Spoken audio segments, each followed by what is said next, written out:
used in Brazil a factory, Volvo, and Volvo, similar to here, you know, they have 750 suppliers in 40 countries. It means if you go into account life cycle, it will be very complex too. And a lot of people, they think the production-based approach is good because it's easier to measure. Just go and how much smoke's coming from the carbon coming from thermal power plants or from your house, and then you. But when it's like consumption, it's kind of much more complex because it's kind of doing a lot of life cycle things that are very difficult to measure, and it's sometimes expensive to actually get inventory. And this combination, maybe they get some of parts of the consumption that's easy to. And the business also, business emissions, some people do these 3 levels, you know, they can have only what produced, but what you, the electricity, other things that are more complex in terms of life cycle. And also cities in developing countries that are more interested. I work in rich countries and poor countries, but developing countries because it's basically around 90% of the emissions until 2030 come from cities and cities from developing countries. Here's China, India, Brazil, parts of Africa, Pakistan. And sometimes what you see in 1990, the developed countries called the OECD countries, the rich countries, they accounted more or less 80% of the GDP. But today they account for less than 50%. You know, the economies like China, India, Brazil, we put down the 10 largest economies in the world. There are only 3 or 4 developed countries. We have China, India, Indonesia, Brazil, Russia, the big economies, that they were not that big in proportional terms of the world economy in 1990. Today it became more important. It means that the money also is coming a lot from these countries. And a lot of the research and the organizations, you know, a lot of big companies now, we got the Forbes list of cities 500. You have 95, only 4% of the companies, you know, 500. Only 20 companies who come from outside, you know, Europe, US, and Japan.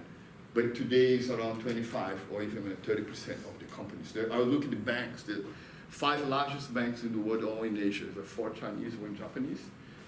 They're all there. The largest company, oil companies, all also in Asia. There's a huge amount of power in these organizations, and also in terms of research. More and more this year, maybe next year, China will surpass the US in terms of publication, number of articles in indexed journals.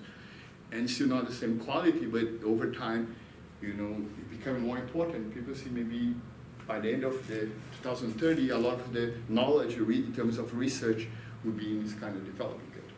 I mean, the solution, I think, should pass through these cities, because where the problem is, you know, the Europe now only 10% of the emissions. If you force Europe to go to 0 emissions, you not change much the global emissions, but 10% or less. But also developing countries where you have the economy and where you have knowledge. And I mean, the solutions should come from these cities because where all things are concentrated, the problems as well the potential for solutions. You know?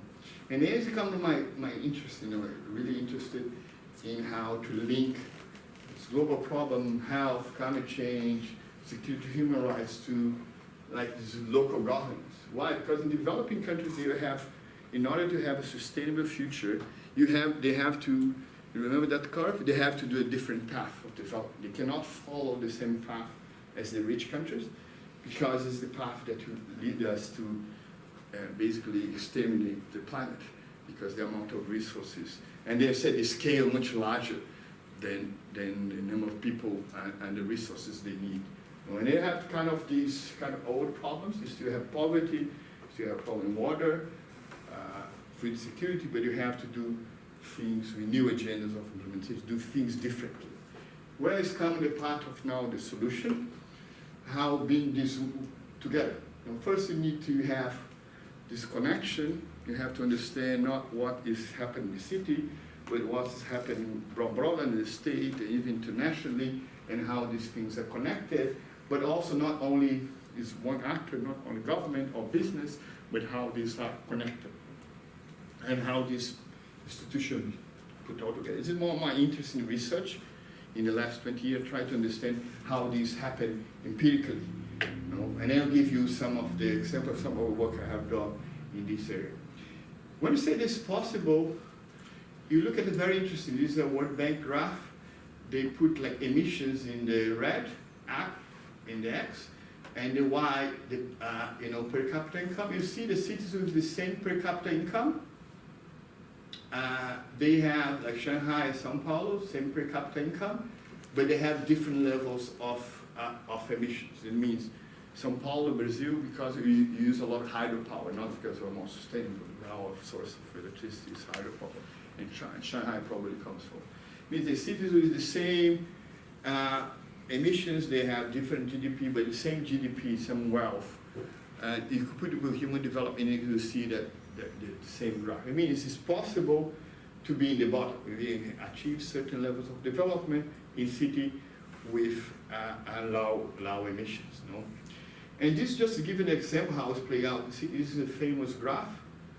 Here is Atlanta and Barcelona in Spain. Atlanta here in Georgia and Barcelona. You have this more or less the same population, 5 million, 5.3, but the urban area of Atlanta is 12 times larger. And also the emissions for transport is 6 times higher.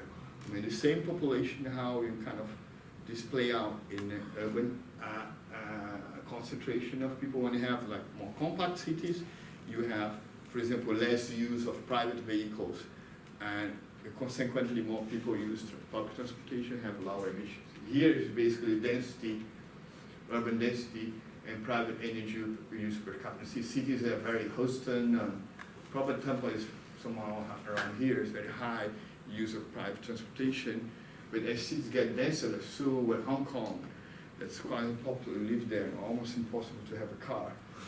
$70,000 to get a license of a car, $70,000 in Singapore. That's the Singapore. Singapore. But Hong Kong is very difficult to have a car. And it means very dense and people have this. It means like cities matter, how cities are built. I see this empirically, like the middle part of that graph to show you. And how now I'm interested in how cities have done is how to connect these dots, you know, in this agenda. And the first is case kind of how to deal with all this broad agenda of development. I showed you this is a graph I show is very interesting. They show here increasing wealth, you know, increased severity of cities, the settlements. What is some problem like sanitation, you get better as you get richer, and you don't have more money for clean water, you know, clean sewage and so on. Other problems we have is Kuznets curve, probably some of you know, is a curve when you are poor, you don't pollute much, but you kind of get a little bit richer, industrialized, for example, start polluting river and air, up to a certain point where you have more resources, but also more political pressure, more laws that bring this down here.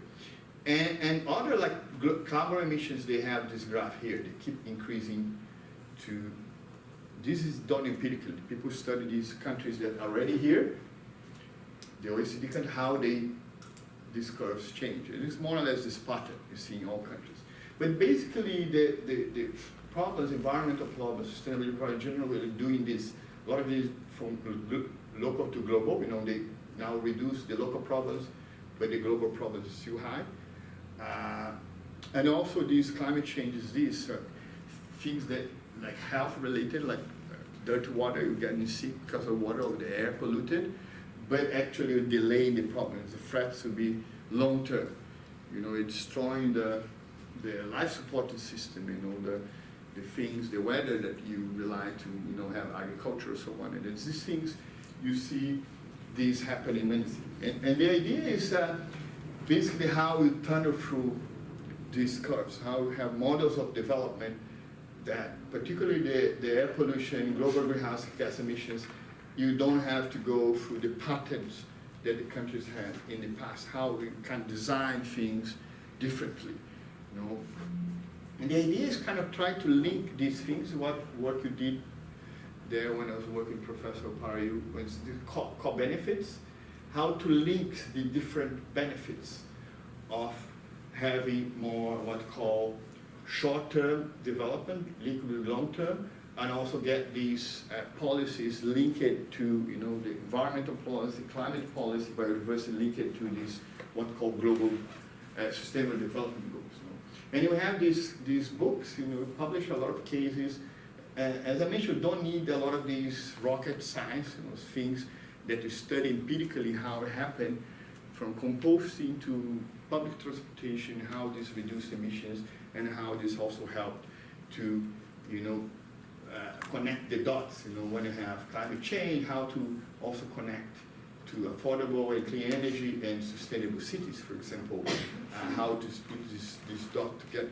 How the co-benefits is this idea that how you achieve one thing, because most of the things we're talking during lunch, people are not really about climate change. They are interested, but they are more interested in issues about housing price. If you say, okay, we need a lot of green areas, now we're talking about green infrastructure.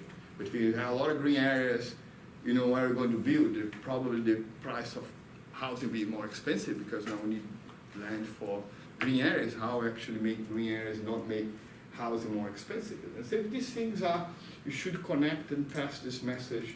In the case you saw, most of them, climate change actually was not the main driver, was one of the drivers, but they could achieve the other goals at the same time. And this, little bit this idea said you have the national, local development goals, but environmental goals like water degradation, air degradation, air pollution, also these global environmental goals. And the co-benefits like good transportation system, improve energy efficiency, you can achieve these three at the same time. You can have more energy efficiency use, maybe creating, you don't spend a lot of money in electricity bill or investments, you're not polluting that much, you don't need a lot of power plants, and at the same time you're reducing the emissions. Right? Such things that pretty basic. You see this makes a lot of difference as a first step. And you link to this idea when you talk about innovation, these innovations not only in terms of technology, but how we use the technology, or the appropriate technology, not always the rocket science, the NASA technology may be the best technology for Tampa or for Ghana. Someone was working, this NASA is very good. My problem is too expensive. I was talking when we were in Japan, the city Yokohama, and they bring a lot of people from African countries, and they say, okay, here's a very good recycling system, and waste management. Say, how much cost? $600 million a year. And some city in Lagos, like, this is my budget for the year. I do this, I don't do anything else. I can pay the employees. Maybe it's good, but maybe not the best technology for this. And I'll just give you some example how, and lessons from this. This is what is very interesting in Indonesia, this co-management of waste or composting, like local composting, doing in the neighborhoods that you get the waste before just dumping it and you go to landfill. They created this system that you could do individually, a very low tech, anaerobic composting that you could do locally at your home, will not be much smell, and also could do in the terms of neighborhood. And what you see is like they have done, this is the red is the number of neighborhoods connected or organized for doing this composting, and here the amount of waste going to the landfill. Said more or less around 30% of reduction in waste going to the landfill that's caused a lot of climate change because of the methane emissions and so on. Also cost of collecting this waste. And I mean, in 7 years they could reduce and made an accounting of the emissions, around 30% of the emissions. Reduce only doing these, we call community-based solid waste management. I heard that some cities here, they're trying to do it, so to do the composting at home or some community garden and so on. And then this generates also a lot of social activities. And here is 2 cities we studied. They have like a lot of community garden because now they have the waste, they do some gardening with this compost. But they also have a lot of activities using the material they found, recyclable, and also do all kinds of, I got one of these laptop bag of things that you can get from this community. So how does connect these things with And climate change, waste, city, and jobs. And here's some agriculture. It's very interesting how they could connect this job. Question, can I interrupt? So this is good news, but so I guess that, what is the background? Why all of a sudden they, decide to do this, which is beneficial? What is driving it? Is it money? What is it? Yeah, I'll tell you the reason. Indeed, one of the cities actually was an international development project, a Japanese technology called Takakura. I don't know if anyone knows this. People work with waste composting. It's called Takakura. It's like a bucket, costs less than $50, and you can do a lot of these things. And before the city made an agreement, they pay less for the waste. The waste fee for waste management, they started paying less. A lot of people start doing this thing, and they organized a lot of the communities there. It's a very interesting story, it's long. So, but for the mosques, they play a very important role because the communities there are around the mosque, and the mosque bought the ideas and start spreading this to other mosques, and people start, using this Takakura. And the Japanese, the JICA, start giving these buckets to people, and people start also seeing that they could do a lot of urban gardening and get some, food that maybe they all because they like to do the garden, but also they could use part of the vegetables. It's very interesting. I'm going to show the lessons in the end when we finish. Because this is not a case in Curitiba. This is more like for adaptation part. A lot of parks in Curitiba, they were built in the 70s where in the lowland part of the city. So where you have lowland, they didn't allow it to build. And what happened when I have the rain season in Brazil is March, February, March.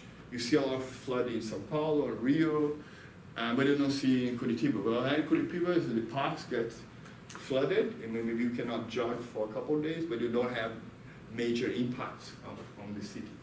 But also the Curitiba, they did a lot of work in terms of innovating the bus transport and connecting to waste. One of the things is you get your recyclables, you go in a place, in the bus station, some bus stations you exchange for bus tickets, and you can ride the bus for free with this recycling. You start connecting a lot of the things that happen in the city to do these kind of innovations. In the case of Rio, as I said, our city from Rio, Rio's case is not rocket science, a big innovation there, the very fancy name, bus rapid system, but basically the buses stop in the bus stop, because the bus before stop anywhere. And traffic is very chaotic, all these buses, now they created a system, and there was, I can give you the book as a camera, there was a small technology they used to enforce this, but it made the buses just stop in the bus stops, not in the middle of the road. People just make a sign that bus stop, and it's very chaotic. Only with these, they could, in certain routes, 50% travel price reduce, and also emissions reduce around 30% because of these, okay? Okay, and then the main points that I make, climate co-benefits, got a lot of these innovations, and the thing is, first you saw a lot of these innovations, they go beyond the firms. It's not the technology, not the innovation, that is the patent or the NASA thing. It's something that how this, what called urban governance, how these communities, they get together to actually make things happen. All of this is beyond economics. It's not only because they're making money or because a lot of people work ecosystem service because now make calculation, cost benefits. A lot of things actually people did because they want cleaning communities or they want do the things right in the sense that get together in the community garden and so on. And then interesting to study these interactions, how people actually in this organization interact. Not only the organization, but most of the cases is a puzzle. You cannot just one organization do all together. Maybe there is one that are clustering, but you need several organizations how to bring all together. Interesting part of research is studying this interaction, how these organizations they interact. And also this passion dimension that I show you, but also the public policy, a lot of things can nurture, but also can hurt. You know, a lot of public policies, someone working with waste management, we had wastewater management. A lot of countries, for example, they don't allow use wastewater for watering the garden because they say it's a problem with the health. You know, but sometimes these public policies not always help. They can hurt as well. And although the last two cases, you know, it's bottom up or top down, the discussions, you see that it needs a combination of both. The one case we studied in Malaysia that was very interesting. They did a lot of things from the bottom. You know, this sustainable living in Malaysia was a large NGO that's spreading this, more conscious about consumption, reducing waste and so on. But after end up, the project was a 5-year project funded by partly Malaysia, by part international money. The government didn't actually transform this in public policy, and a lot of things was lost after this project stopped. You know, they had a lot of bottom up, but the top down in general give you more long-term perspective. You know, it became actually institutionalized in the city policy, state policy, national policy that keeps things moving. It's interesting how this thing happened. I'm going to another case in India. We studied 2 cases that's network for implementation. One was Delhi pollution, air pollution, cleanup. Another was Surat, a city that was the last case of widespread plague that they had. And then what happened is they start the metro and a lot of tackle pollution, the rickshaw, the motor rickshaw, to move to gas from the 2-stroke engine to move to the gas. But at the same time, after 10 years, the pollution came back because what happened is they reduce the pollution by vehicle, but what happened, the number of cars increased, and in the end, they end up have same pollution. There's very resilience to change.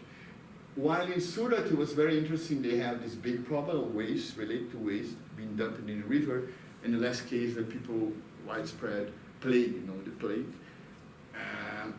In 1990s, what they really turned around, they started really integrating. What they did there was very interesting. They put the Department of Health in charge of Gujarat, all Gujarat, because in India, the state, the urban policy is more state. And the state decided all cities, the waste will be treated, will be managed by the health department, health minister, they call it. I mean, the health minister now is in charge in Gujarat, in this state, of the waste management. And then they kind of invest a lot of money because they spend a lot of money in health, and they want to have clean environment is the important part to be healthy. And when you look at this network and public policy, look at what actually made the Surat much more resilient. They didn't went back to the past problems. They kept improving. Now Surat is ranked the second after the Bangalore, the second cleanest city in India. And the lessons, you know, more about science, the advice of specialists health led to change in the 2 cities. And Delhi was driven also by concern about health and people getting sick and asthma as in plague. But the resilience in Delhi was very strong. You know, went back to the problem again. And because the thing was more centralized network, it means was led by the courts and undermined the legitimacy of the local government to do things. You know? While in the other case was much more long-term changes because the government has changed the structure of the government. They said put the health ministry in charge of the waste, and also try to engage a lot with the neighborhoods to keep the waste being treated. Anyway, there are a lot of other things, but I just want to say the last case that interesting was Tokyo, because Tokyo is the first city in the world that incorporate emissions, greenhouse gas emissions market. You know, they create a carbon market that include buildings. Other cities they only include the generation or the factories, but Tokyo included the buildings. It was the first city. It was very successful. A lot of people thought, all the business was going out. Because even the city neighborhood where I live, Yokohama, is not part of Tokyo. And a lot of cities, companies moved to Yokohama because now we have to pay for the carbon. But what happened is it was the earthquake in 2011. We were there, and it was very interesting that most first of the regulated facilities, they achieved already the targets for the next round, 2019. And so, yeah, because of the earthquake, but even the earthquake, you take it into consideration. The Tokyo were much better in terms of responding to the earthquake, because after the earthquake, they shut down all the power plants, the nuclear power plants, and the cities, they had to reduce overnight 30% the use of electricity. And Tokyo was much better, exactly because all the buildings, they had already the plans, the energy plans, how to reduce. They knew what they had to turn off or improve in order to achieve those goals. It was very interesting how they, and you look at the system, how this happened, and it's these factors, how is in the paper. Anyway, and finally, the case of Bhutan, this last case is very interesting national level. It's not looking at city, but Bhutan is a country between India and China, and they had this transition from monarchy to a centralized monarchy to a constitutional monarchy, and they made a lot of changes in this process. One part is they put 60% of the territory as a network of protected area, and 40% of the country is 60% of forests. And this is in the constitution, and 40% in the country is in the protected area. Very interesting, because part of this is driven how the political system is linked with the Buddhism, is the main religion. Even the local governments, the city hall and the local pagoda, they are in the same building, just next to each other. There are a lot of connections between the religion system and political system. It's trying to study why this administrative system was influenced by the religion, what's the impacts of that. Anyway, what's the key message then? You said there are a lot of discourse about this modernization, how we modernize and make things more technological. But you think even modernize a lot of things not sufficient to get all this broader transformation. So we saw that improving a lot the energy efficiency, but still the growth you have offset a lot of improvements you have in efficiency. Also have to look at more in kind of other models than the typically Western model of development, and also looking at how these frameworks, they start recognizing these limits at different scales, states, cities, because only with this you'll be able to kind of control a lot of the impacts, particularly for cities that have elsewhere, and understanding why cities, you feel rationally, I don't know anyone from public administration, but if you look at public administration, it's very irrational. Why I'm going to reduce the emission to help people elsewhere? Or the other city is not reducing the emissions are going to grow anyway. But studying the cities, since cities are interested in that, it's very irrational, and you try to understand why this happened. And finally, there is this, I think, mix of bottom-up and top-down. A lot of top-down initiatives, they end up, not have legitimacy, like in the case of Delhi, that the court, you have to do it, and as soon as pass some time, you lose a little bit of legitimacy, control happen. And seeing bottom-up, a lot of bottom-up that is not translated into policy, not institutionalized, end up dying.